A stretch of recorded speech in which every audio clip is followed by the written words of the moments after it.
History is replete with whispers of secret societies, accounts of elders or priests who guarded the forbidden knowledge of ancient peoples, prominent men meeting in secret who directed the course of civilization are recorded in the writings of all people. The oldest is the Brotherhood of the Snake, also called the Brotherhood of the Dragon, and it still exists under many different names. The Brotherhood of the Snake is devoted to guarding the secrets of the ages and to the recognition of Lucifer as the one and only true God.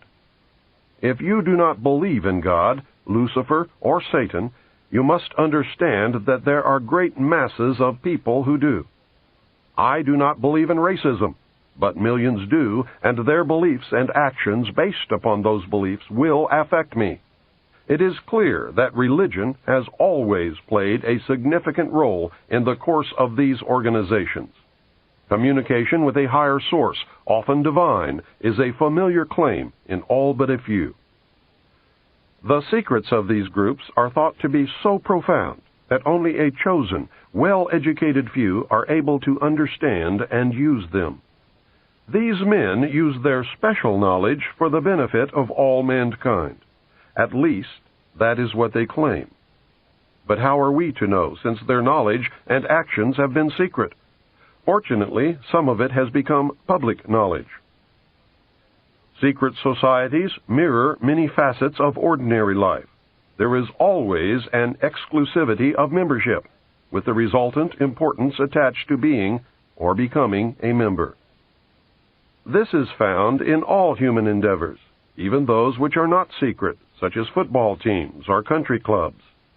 This exclusivity of membership is actually one of the secret society's most powerful weapons. There is the use of signs, passwords, and other tools. These have always performed valuable functions in man's organizations everywhere. The stated reason, almost always different from the real reason for the society's existence, is important. It can be anything, but is usually fraternal and is found in all pressure groups wherever people congregate. The most potent tool of any secret society is the ritual and myth surrounding initiation. These special binding ceremonies have very deep meaning for the participants. Initiation performs several functions which make up the heart and soul of any true secret society. Like boot camp, the initiation into the armed forces, important aspects of human thought that are universally compelling are merged to train and maintain the efforts of a group of people to operate in a certain direction. Initiation bonds the members together in mysticism. Neophytes gain knowledge of a secret, giving them special status. The ancient meaning of neophyte is planted anew or reborn. A higher initiation is, in reality, a promotion inspiring loyalty and the desire to move up to the next rung. The goals of the society are reinforced, causing the initiated to act toward those goals in everyday life. That brings about a change in the political and social action of the member. The change is always in the best interest of the goals of the leaders of the secret society. The leaders are called adepts. This can best be illustrated by the soldier trained to follow orders without thinking. The result is often the wounding or death of the soldier for the realization of the commander's goal, which may or may not be good for the overall community. Initiation is a means of rewarding ambitious men who can be trusted. You will notice that the higher the degree of initiation, the fewer the members who possess the degree. This is not because the other members are not ambitious, but because a process of very careful selection is being conducted. A point is reached where no effort is good enough without a pull up by the higher members. Most members never proceed beyond this point and never learn the real, secret purpose of the group. The frozen member from that point on serves only as a part of the political power base, as indeed he has always done. You may have guessed by now that initiation is a way to determine who can and cannot be trusted. A method of deciding exactly who is to become an adept may be decided during initiation by asking the candidate to spit upon the Christian cross.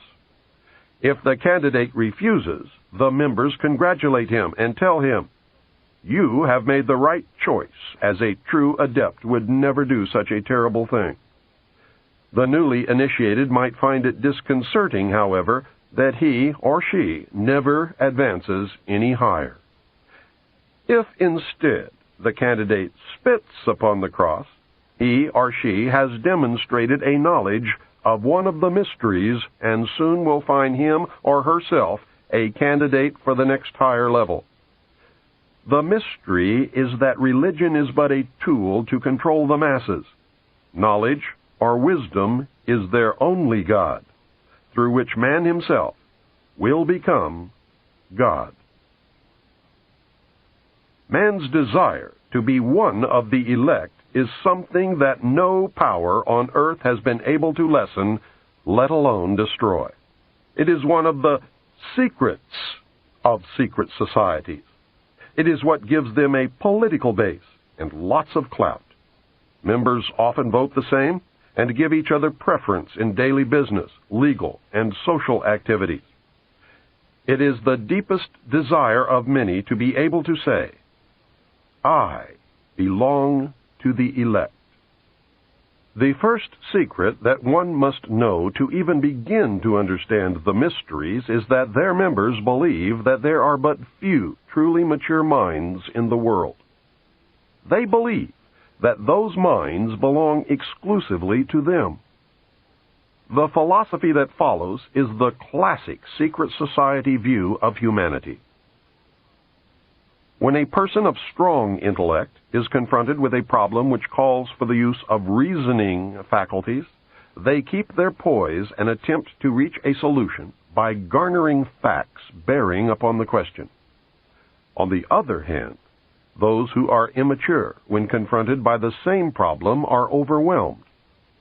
While the former may be said to be qualified to solve the mystery of their own destiny, the latter must be led like a bunch of animals and taught in the simplest language. Like sheep, they are totally dependent upon the shepherd. The able intellect is taught the mysteries and the esoteric spiritual truths.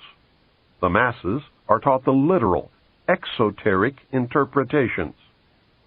While the masses worship the five senses, the select few observe, recognizing in the gulf between them the symbolic concretions of great abstract truths. The elect are given knowledge of the mysteries and are illumined, and are thus known as the Illuminati, or the illuminated ones, the guardians of the secrets of the ages. Three early secret societies that can be directly connected to a modern descendant are the cults of Roshaniya, Mithras, and their counterpart, the Builders. They have many things in common with the Freemasons of today, as well as with many other branches of the Illuminati. For instance, common to the Brotherhood are the symbolic rebirth into a new life without going through the portal of death during initiation, reference to the lion, and the grip of the lion's paw in the Master Mason's degree. The 3 degrees, which is the same as the ancient Masonic rites before the many other degrees were added, the ladder of 7 rungs, men only, and the all-seeing eye. Of special interest is the powerful society in Afghanistan in ancient times called the Roshaniya, Illuminated Ones. There are actually references to this mystical cult going back through history to the House of Wisdom at Cairo. The major tenets of this cult were the abolition of private property, the elimination of religion, the elimination of nation-states, the belief that illumination emanated from the Supreme Being who desired a class of perfect men and women to carry out the organization and direction of the world, belief in a plan to reshape the social system of the world by first taking control of individual countries one by one, and the belief that after reaching the fourth degree, one could communicate directly with the unknown supervisors who had imparted knowledge to initiates throughout the ages.